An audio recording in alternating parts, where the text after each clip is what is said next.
Welcome to our channel. నమస్కారం. నిన్న Pulivendula MLA YS Jaganmohan Reddy ఒక ట్వీట్ వేశాడు. ఆ ట్వీట్లో ఆయన చెప్పింది ఏంటంటే, నారాసుర పాలనలో పరాకాష్ఠకు అరాచకం అంట, దాడి చేసిన వారికి రక్షణ, బాధితులపై కేసులతో రాజకీయ కక్ష అంటే ఒక ట్వీట్, చాలా పొడవైన ట్వీట్ వేపించుకున్నాడు తన అకౌంట్లో. సిదిరప్పలరాజు కుమారుడు బైక్తో ఒక యాదవ్ బిడ్డను చంపేస్తే ఆ కేసును మాఫీ చేయడానికి, సాక్ష్యాలు తారుమారు చేయడానికి సిదిరప్పలరాజు ప్రయత్నించాడు కాబట్టి పోలీసులు కేసు పెట్టారు, కోర్టులో సరెండర్ చేశారు, కోర్టు రిమాండ్ చేసింది. అక్కడికి వచ్చి బీసీ మంత్రి, మన పరిపాలన బీసీ మంత్రిగా పనిచేశాడు మత్స్యకార కుటుంబం అంటూ అక్కడ ఆ వర్గాన్ని రెచ్చగొట్టే ప్రయత్నం చేశాడు. చనిపోయింది ఎవరు? ప్రజలు వాళ్ళు అడుగుతుంది జగన్ రెడ్డిని, చనిపోయిన బిడ్డ ఎవరు?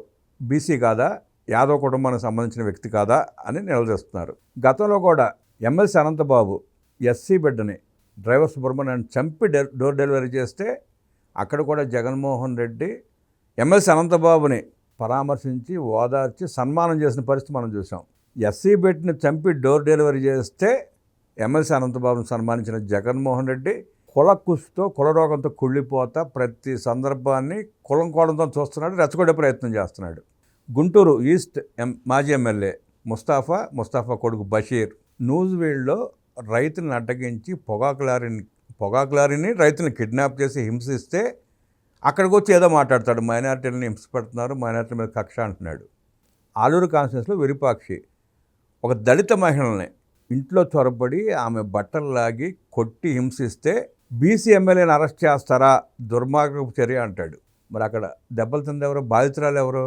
మాదిగ బిడ్డ ఎస్సీ మహిళ కదా. ఆ ప్రస్తావన తీసుకురాడు, బీసీ ఎమ్మెల్యే అంటాడు. ఇలా మనం ఎక్కడ చూసినా ఎప్పుడు చూసినా, గతంలో కూడా సుధాకర్ని వెంటాడి ఆయనకి నరకం చూపించి హింసించి చంపినప్పుడు దళిత డాక్టర్ చనిపోయాడని చెప్పి ఎక్కడ అనలా, ఆ డాక్టర్ మీద కక్ష సాధించుకున్నాడు. జగన్మోహన్ రెడ్డి ముఖ్యమంత్రిగా ఉన్న 5 సంవత్సరాల్లో సుమారుగా 600 మంది ఎస్సీ ఎస్టీ బిడ్డలు దారుణంగా జగన్ రెడ్డి కాటుకు బలయ్యారు. బీసీలు మైనారిటీలు అనేక కేసులతో ఇబ్బంది పడ్డారు. జగన్ రెడ్డి పాలన వల్ల, జగన్ రెడ్డి దాష్టికాల వల్ల ఇబ్బంది పడ్డారు.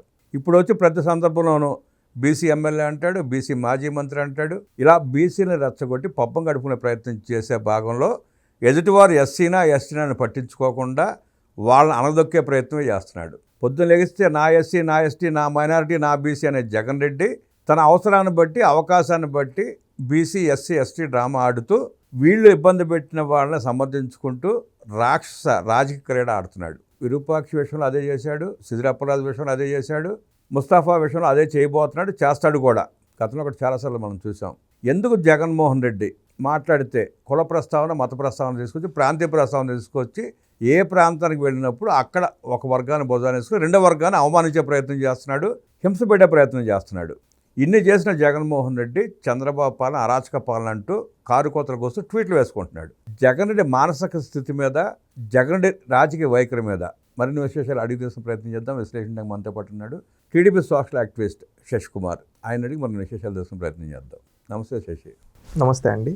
జగన్మోహన్ రెడ్డి గత ముఖ్యమంత్రిగా పనిచేసిన 5 ఏళ్లలో చాలా అరాచకాలు చేశాడు. చాలాసార్లు మనం చెప్పుకున్నాం. ఎలక్షన్ అయిపోయిన తర్వాత, తన పార్టీ దారుణంగా ఓడిపోయిన తర్వాత ప్రజలు ఎందుకు ఓడగొట్టారు? తాను పరిపాలనించిన కాలంలో అరాచకాలు చేయబట్టి ప్రజలు అతన్ని 11కు పరిమితం చేశారు.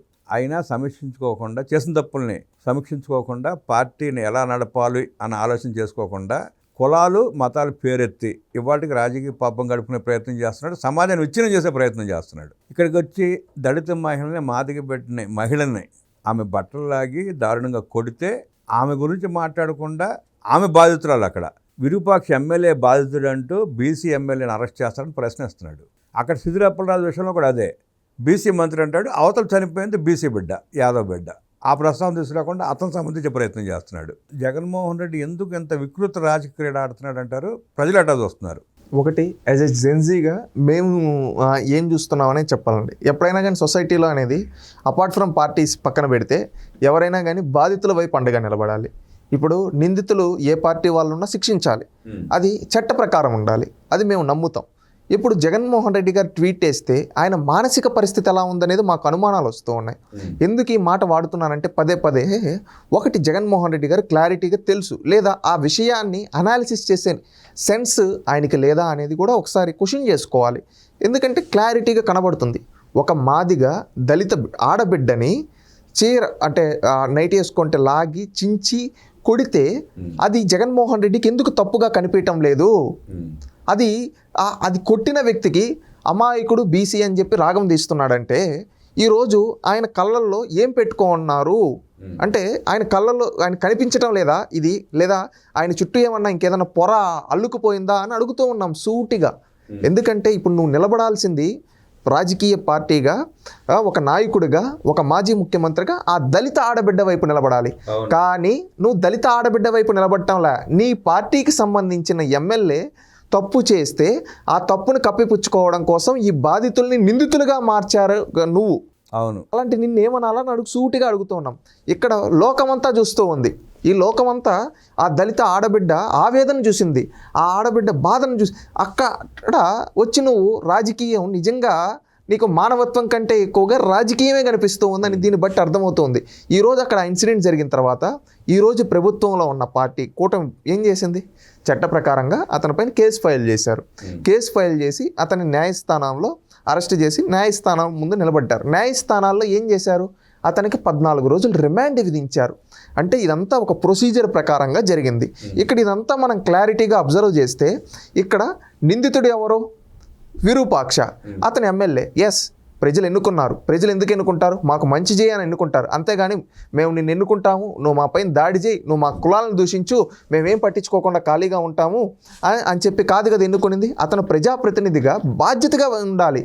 అంతేగాని ఒక వీధి రౌడీలాగా ఒక దళిత ఇంటికి పైకి పోయి అక్కడ ఆడవాళ్ళని కొట్టడం అనేది అది ఎవ్వరూ దాన్ని మెచ్చుకోరు. కానీ నువ్వు జగన్మోహన్ రెడ్డి అనే వ్యక్తి దాన్ని మెచ్చుకుంటున్నాడంటే ఆయన మానసిక పరిస్థితి ఎలా ఉందనేది రాష్ట్రంలో వాళ్ళందరూ గ్రహించాలి.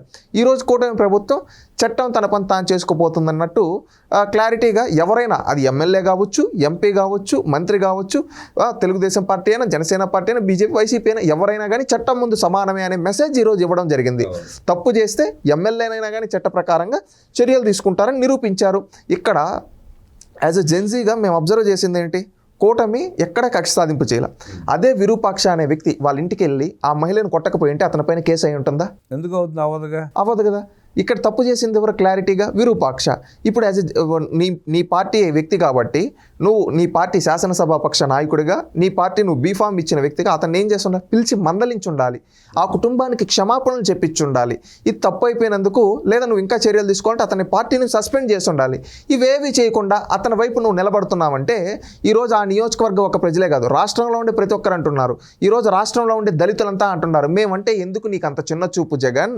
ఎందుకంటే నువ్వు అధికారంలో ఉండేటప్పుడు మా డాక్టర్ సుధాకర్ని, మా డ్రైవర్ సుబ్రహ్మణ్యంని, నీ నియోజకవర్గంలో మా ఆడపడుచైన నాగమ్మని చంపేస్తే పట్టించుకోవాలా. ఈరోజు ప్రతిపక్షంలోకి వచ్చిన తర్వాత మా ఆంటీ ఆడబిడ్డ, మా దళిత ఆడబిడ్డని ఒక పెత్తందారుడు నీ పార్టీకి సంబంధించిన వ్యక్తి వచ్చి నైటీలాగి చించి కొడుతూ ఉంటే కనీసం నువ్వు మాకు సంఘీభావం తెలపకుండా నీ పార్టీ వాళ్ళ వైపు నిలబడి రాజకీయం చేస్తున్నావంటే నువ్వు దళిత ద్రోహివే కదా అని ఈరోజు దళితులంతా ముక్త కంఠంతో అంటూ ఉన్నారండి. ఎందుకంటే నీకు ప్రతిపక్షం లేకుండా చేసింది మా దళితులే, రేపు నీకు గుండు సున్నా ఇచ్చేది కూడా మా దళితులే అని ఒకవైపు ఈ కేసులో దళితులంతా ఏకమై ఈరోజు చెప్తూ ఉన్నారు. దళితులే నీ పార్టీని పునాదులు లేకుండా చేసి భూస్థాపితం చేస్తామని చెప్పి ఈరోజు దళితులు, రాష్ట్రంలో ఉండే దళితులందరూ ఏకమై ఈరోజు ఆ దళిత ఆడబిడ్డకు అండగా నిలబడుతూ జగన్మోహన్ రెడ్డిని హెచ్చరిస్తున్నారు.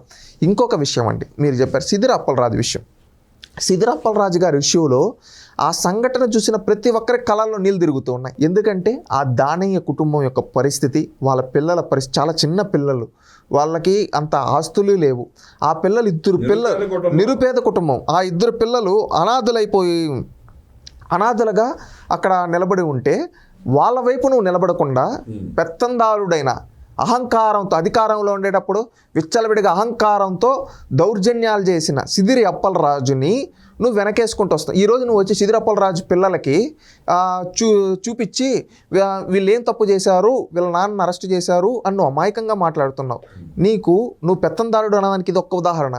నువ్వు ఆ దానయ్య కుటుంబం పరిస్థితి, ఆ దానయ్య కుటుంబంలో వాళ్ళ పిల్లల పరిస్థితి ఎలా ఉందండి? పాలు కూడా ఇవ్వలేక వాళ్ళు నీళ్ళల్లో అదేదో ఒక 10 రూపాయల బిస్కెట్ ప్యాకెట్ తీసి దాన్ని కలిపి అది పెడుతూ ఉన్నారంటే వాళ్ళ పరిస్థితి అది చూసిన ప్రతి ఒక్క కళ్ళలో ఇల్లు కూడా లేదు. అలాంటి నిరుపేద కుటుంబాన్ని గొర్రెలు కాచుకొని 5,000తో వచ్చేదాంతో కుటుంబాన్ని నడిపిస్తున్న అలాంటి వ్యక్తి చనిపోతే నువ్వు ఒక రాజకీయ నాయకుడిగా నువ్వేం చేసి ఉండాలి? ఆ కుటుంబానికి అండగా నిలబడి ఆ కుటుంబానికి నీ వంతు ఆర్థిక సహాయం చేసి ఇలా చేయడం తప్పు అప్పలరాజు అని చెప్పి అప్పలరాజును మందలించుండాలి.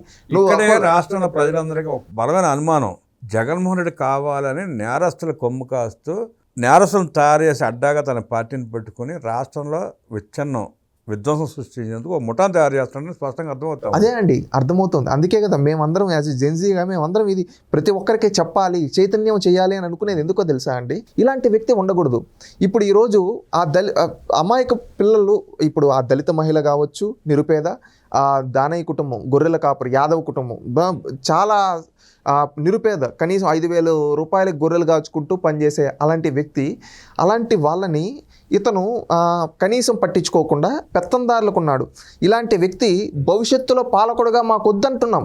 ఇది ప్రతి ఒక్కరు ప్రతి సంఘటనలో ఇక్కడ మనిషి నాకు ఒకసారి తప్పు చేస్తాడు, 2 సార్లు తప్పు చేస్తాడు తెలుసో తెలియక, మళ్ళీ 3వసారి సరిదిద్దుకుంటాడు ఎందుకంటే మనం తప్పు చేయకూడదు అని. కానీ జగన్మోహన్ రెడ్డి గారు ప్రతి సంఘటనలో తప్పు చేస్తూ ఉన్నాడు. తప్పు చేయట్లా, కావాలని చేస్తున్నాడు, కావాలనే చేస్తున్నాడు అని అంటున్నారు కాబట్టి ఖచ్చితంగా మేము కూడా అంటాం. మాకు తెలుసు కదా ఇప్పుడు కావాలనే చేస్తున్నాడు మీరు అన్నట్టు. ఇప్పుడు అతను కావాలని చేయకపోతే సిదిరప్పలరాజు బీసీ మత్స్యకార కుటుంబం అన్నిసార్లు ఎందుకంటాడు? చనిపోయిన వ్యక్తి కూడా బీసీ యాదవ్ సామాజిక వర్గానికి సంబంధించి. నువ్వు అసలు అట్లాంటప్పుడు కుల ప్రస్తావన తీసుకురాకూడదు, బీసీ అని అనకూడదు. అనకుండా నువ్వు చేయాల్సింది ఏంటి? దానే కుటుంబానికి 1-2 లక్షల రూపాయలు ఇచ్చి నీ పిల్లల్ని చదివిస్తారమని అంటే ఒక మాట అయిపోయేది. ఇప్పుడు యాక్సిడెంట్ జరగడం తప్పు కాదు, యాక్సిడెంట్గా చనిపోవడం తప్పు కాదు, అది యాదృచ్ఛికంగా జరిగింది. కానీ ఆ సాక్ష్యాలను రూపుమాపడం, కొడుకుడు స్థానంలో ఇంకొకరిని ప్రవేశపెట్టడం తప్పు, అది నేరం. అది అందరికీ తెలిసింది. ఎవరు కానీ సిదిరప్పలరాజు విషయంలో సిదిరప్పలరాజుకి ఒక్కరు కూడా మద్దతు ఇవ్వటంలా ఈ గొడ్డల పార్టీ వాళ్ళకి సంబంధించి. ఈరోజు మీరు అంటున్నారు కదా నేరస్తులకు మద్దతు ఇచ్చే వ్యక్తులని, ఈ నేరస్తులకి నువ్వు ఇచ్చుకుంటూ పోతున్నావు. ఫైనల్గా ఈరోజు మనం పురాణాల నుంచి చూసినా కానీ నేరస్తులు ఎప్పుడు గెలవాల, ఈరోజు రాక్షసులు ఎప్పుడు గెలవాల. నువ్వు రాక్షసులను తయారు చేస్తా అంటున్నావు, రాక్షసులను తయారు చేసేటప్పుడు ఇటుపక్క దేవుళ్ళు కూడా ఉంటారు కదా. ఈరోజు కూటమి ప్రభుత్వంలో అందుకే ఎవరిని ఎక్కడైనా చట్ట ప్రకారంగా ఈరోజు సిదిరప్పలరాజుని అరెస్ట్ చేశారన్నా చట్ట ప్రకారం అరెస్ట్ చేశారు. ఈరోజు విరూపాక్ష ఎమ్మెల్యేగా ఉండే అరెస్ట్ చేశారన్నా చట్ట ప్రకారంగా అరెస్ట్ చేశారు. ఇవి రెండు ఏంటంటే ఒక మెసేజ్ అనేది క్లియర్ కట్గా ఇస్తున్నారు. తప్పు చేసినోడు ఎంతోడైనా, అతను మాజీ మంత్రి అయినా కావచ్చు, ఎమ్మెల్యేగా సిట్టింగ్ ఎమ్మెల్యే అయినా కావచ్చు, అరెస్ట్ చేస్తాం. మాకెందుకంటే లా అండ్ ఆర్డర్ ఇంపార్టెంట్. ఈరోజు నేరస్తులను మీరు అంటున్నారు కదా నేరస్తుల్ని తయారు చేసుకుంటూ పోతున్నాడు. నేరస్తులను తయారు చేసుకుంటూ పోతే రేపు రోడ్లో ఒక సామాన్యుడు తిరగలుగుతాడా? ఈరోజు రాష్ట్రంలో ఉండే వాళ్ళందరూ కూడా ఆలోచించాలి. జగన్మోహన్ రెడ్డి మాటలు తీయగా చెప్తాడు, అండగా నిలబడేది ఇలాంటి వాళ్ళకి రాక్షసులకు నిలబడతాడు, రౌడీలకి గుండాలకు నిలబడుతూ ఇతను అమాయకంగా మాట్లాడుతున్నాడు కదా. ఇది మేము సూటిగా అడగదలుచుకున్నాం. ఇలాంటి నేరస్తులు ఈరోజు రాష్ట్రంలోని ప్రజలు కూడా ఆలోచించి అడుగుతూ ఉన్నారు. నీకు నేరస్తులే కావాల్సి వస్తే నువ్వు వాళ్ళతో పాటు జైలుకి వెళ్ళు జగన్. మాకు కావాల్సింది ఏంటంటే పాలన, రాష్ట్ర అభివృద్ధి కావాలి. ఎందుకంటే ఈరోజు రాష్ట్రం శాశ్వతం. ఈరోజు ఒకప్పుడు జగన్మోహన్ రెడ్డి పరిపాలనని ఏదో మర్చిపోతారేమో, ఇతనేదో అమాయకపు మాటలు చెప్పేస్తే ఇతని దగ్గర ఉన్న సోషల్ మీడియా మేనేజ్మెంట్ అనుకుంటే అది జగన్మోహన్ రెడ్డి చేసే అతి పెద్ద తప్పు. ఎందుకంటే అతను ఒక దళిత డాక్టర్ని నడి రోడ్లో చంపించాడు, ప్రభుత్వ డాక్టర్ని. ఒక డ్రైవర్ని చంపి డోర్ డెలివరీ చేసి చంపేశా అన్నారు. ఒక ఆడబిడ్డ పైన అత్యాచారం జరిగితే అదేదో ఒక కామన్ అన్నట్టు వదిలేసి వెళ్ళిపోయాడు. ఇవన్నీ ఎలా మర్చిపోతారు జనాలు? ఇవన్నీ మర్చిపోరు. ఇప్పుడు జరిగే సంఘటనలో కూడా ఏంటంటే గంజాయి ఎవడైతే అమ్ముతున్నాడో వాళ్ళకెళ్ళి ఏదో తెలియక చేశాడు, ఏదో తెలియక ముందు కొట్టాడు, ఏదో తెలియక రేప్ చేశాడు అని ఇలాంటి మాటలు మాట్లాడుతున్నాడంటే ఇతను నేరస్తులతో ఉండే మైండ్ సెట్. ఈ నేరస్తులతో ఉండే జగన్మోహన్ రెడ్డి మాకు అవసరం లేదు.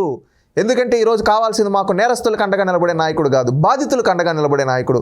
నిస్వార్థంగా ఈరోజు తెలుగుదేశం పట్ల ఎవరైనా తప్పు చేస్తే చట్ట ప్రకారంగా చర్యలు తీసుకున్నారు. అతను ఎమ్మెల్యే అయినా కావచ్చు, కార్యకర్త అయినా కావచ్చు, ఒకే చట్టం ఉంటుంది అందరికీ అని చెప్పి ఇది రాష్ట్రంలో ఉండే ప్రజలందరూ కూడా గ్రహిస్తున్నారు. జగన్మోహన్ రెడ్డిని కొంతమంది ప్రజలు గుడ్డిగా ఏదో పోనీలే అని మళ్ళీ ఇంకొకసారి మనం జాలు చూపిస్తారేమో అందుకోసం చెప్తున్నాం. ఇలాంటి వ్యక్తి ఉంటే గతంలోనే అన్న అరాచకాలు చేస్తే ఇప్పుడు ఇలాంటి వాళ్ళకి అందరికి అరాచకంగా నిలబడి రేపు ఊరిపైకి వచ్చేసి ఊరికి ఒక 10 మంది గంజాయి రౌడీలను తయారు చేసి, ఇప్పుడు అదే అతని ఉద్దేశం.